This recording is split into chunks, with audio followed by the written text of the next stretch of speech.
Hello! Alright, so unless you've been living under a rock, you've probably heard about the recent Diddy scandal. Most of the people who watch my channel are not into hip hop, and you might be more likely to remember Puff Daddy, which was his first stupid name before he picked the new stupid name of Diddy. He's also been called P. Diddy, which is another stupid name. Anyway, the controversy surrounding this dude has been brewing for over 20 years now with rumors and speculation. Now his houses have been raided by the feds. So, he's probably in some deep shit.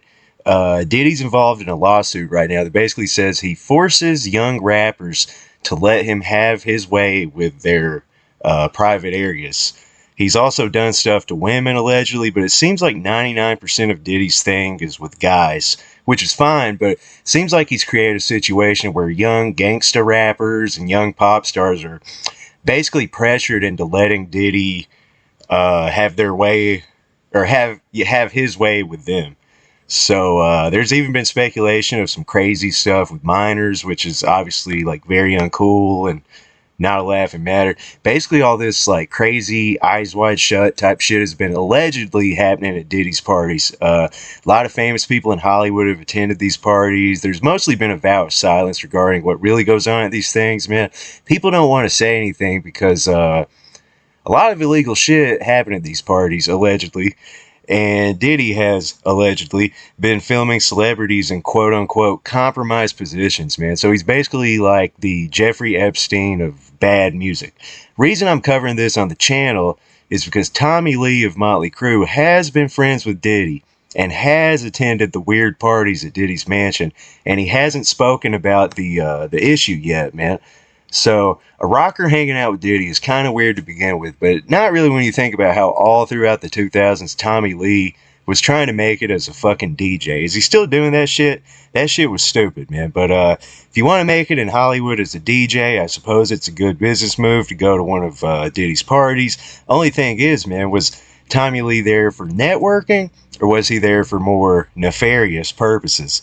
We know Tommy Lee has a long list of legal troubles, and while it seems like he's mellowed out a bit as he's gotten older, we know for a fact that he was at one point a pretty abusive guy who beat the shit out of women and things like that. So why hasn't Tommy Lee spoken up about this situation with Diddy, man? I mean, Tommy Lee is already kind of associated with being a dirtbag. No offense. If something crazy got out about Tommy Lee engaging in some shady hijinks at one of Diddy's parties, man, it could potentially jeopardize the future of MOTLEY CRUE as a profitable touring entity. After all, Tommy Lee's the only MOTLEY CRUE member who's partied with Diddy, man. You can get on Google.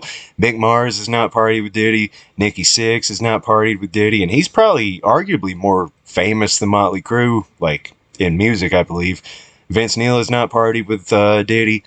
So he's also the only MOTLEY CRUE member who's gone to jail for abusing women. Tommy Lee, I mean.